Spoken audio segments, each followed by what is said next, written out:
কাজটা তো একটু পরেও করা যায় মা, বলো। আমি যেই তোমাকে একটু বলবো মা একটু ভিডিও করবো, তখন তোমার হাজারো কাজের কথা মনে পড়ে। আমার ভিডিওটা আগে না, তোমার কাজটা আগে। তুমি জানো কেমন, জানো তো, কাজ করতে হবে না, ভিডিও করার কথা বলে তুমি রেগে যাবা, তোমার যত কাজের কথা মনে পড়বে।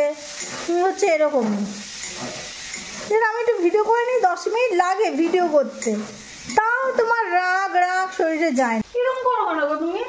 একটু করে ভিডিও করতে বলি, তাও তোমার মুখ কালো ছিঁড়ে পড়বে, নয়তো হাজারো কাজের কথা। আর বলবে না এবার থেকে, নাও যাও ভিডিও করতে যাও। ছেলে ছেলে কতগুলো জামা কাপড় রেখেছে, একটু ধুয়ে একটু ছাদে দিয়ে আসো। সকালবেলা তো কেচে আমি কতগুলো দিয়ে আসলাম, তার মধ্যে আজকে আমার ছেলে কি করেছে, গামছাটাকে নিয়ে মুখ মুছেছে, খেয়ে খেয়ে মুখ মুছে। আমাদের গামছাটা ধোয়া দরকার, তো খেয়ে মুখ তো মানুষ গামছাতেই মুছে। ডিম দিয়ে ভাত খেয়ে মুখ না ধুয়ে মুখ মুছে বেড়েছে, তাহলে গামছাটা ধুতে হবে না? গামছাটা আর এগুলো একটু ধুয়ে একটু ছাদে দিয়ে আসো। এতগুলো কাঁচা কাচতে হবে না, একটু জল দিয়ে ধুয়ে দিয়ে আসো ছাদে। আচ্ছা দেই। কোথায় বউটা?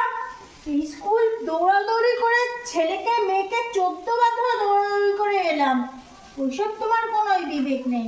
এখন এগুলো ধুতেও তো হবে, ধুতেও তো খাটনি লাগে নাকি বলো?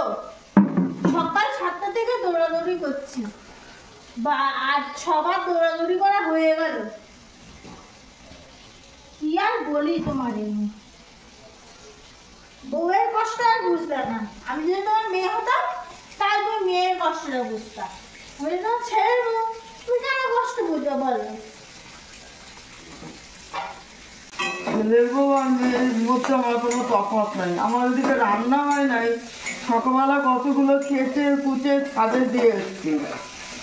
এখন আমি বললাম যে ওইখানে তো ধুয়ে যাও, রান্নাটাও তো করতে হয়।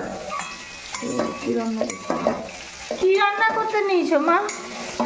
ওই বরবটি আলু ভাজা, ডাল হয়ে গেছে, বাটা মাছ ভাজা, ওই যে হ্যাঁ বাটা মাছ ভাজা আর ডিম।